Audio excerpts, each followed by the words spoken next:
اللہ رب العالمین خالق کائنات نے قرآن مجید فرقان حمید کے اندر ارشاد فرمایا، قل ان کنتم تحبون اللہ فاتبعونی یحببکم اللہ۔ تمہارا دعویٰ یہ ہے کہ اللہ کے ساتھ محبت ہو جائے تو فرمایا ایک اصول سمجھ لو، ایک ضابطہ اور ایک قانون سمجھ لو۔ وہ قانون کیا ہے، وہ اصول کیا ہے؟ اللہ رب العالمین نے فرمایا وہ اصول یہ ہے۔ العالمین خالق کائنات نے قرآن مجید فرقان حمید کے اندر ارشاد فرمایا، قل ان کنتم تحبون اللہ فاتبعونی یحببکم اللہ۔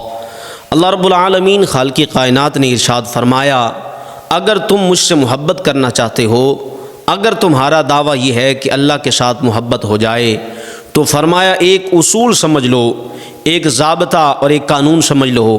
وہ قانون کیا ہے، وہ اصول کیا ہے؟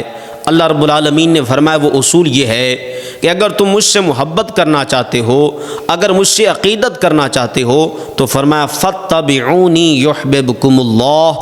اگر مجھ سے محبت کرنا چاہتے ہو تو در مصطفیٰ کی غلامی اختیار کرو۔ اور پھر کیا ہوگا؟ پہلے تم مجھ سے محبت کرنا چاہ رہے تھے، پھر اللہ فرماتا ہے جب در مصطفیٰ کی غلامی اختیار کرو گے، آقا علیہ الصلوۃ والسلام کی اتباع کرو گے، پیروی کرو گے تو پھر کیا ہوگا؟ یحببکم اللہ، اللہ پاک تم سے محبت کرنا شروع کر دے گا۔ اور پھر یہ نہیں کہ صرف محبت کرے گا بلکہ آگے بھی فرمایا کہ وَيَغْفِرْ لَكُمْ ذُنُوبَكُمْ، اللہ پاک فرماتا ہے تمہارے گناہوں کی بخشش بھی کر دوں گا۔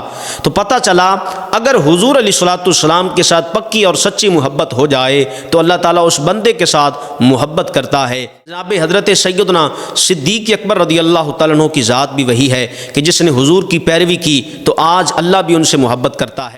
عمر فاروق رضی اللہ تعالیٰ عنہ نے بھی حضور کی پیروی کی، اتباع کی، اللہ بھی ان سے محبت کرتا ہے۔ آگے حضرت سیدنا عثمان غنی رضی اللہ تعالیٰ عنہ نے حضور کی اتباع کی، غلامی کی تو آج اللہ بھی ان سے محبت کر رہا ہے۔ اور حضرت مولا علی مشکل کشا رضی اللہ تعالیٰ عنہ نے محبت کی تو اللہ بھی ان سے محبت کر رہا ہے۔ جتنے بھی حضرات صحابہ ہیں انہوں نے حضور کی اتباع کی، اس اتباع کی بنا پر اللہ رب العالمین بھی ان سے محبت کر رہا ہے۔ تو حضرات اگر ہم یہ چاہتے ہیں کہ اللہ ہم سے محبت کرے تو اصول سمجھ لیجئے، وہ اصول ایک ہی ہے، وہ قانون ایک ہی ہے، اور وہ کیا ہے کہ حضور علیہ الصلوۃ والسلام کی غلامی آ جائیے۔ جو حضور کے غلام بن جاتے ہیں اللہ رب العالمین ان سے محبت کرتا ہے۔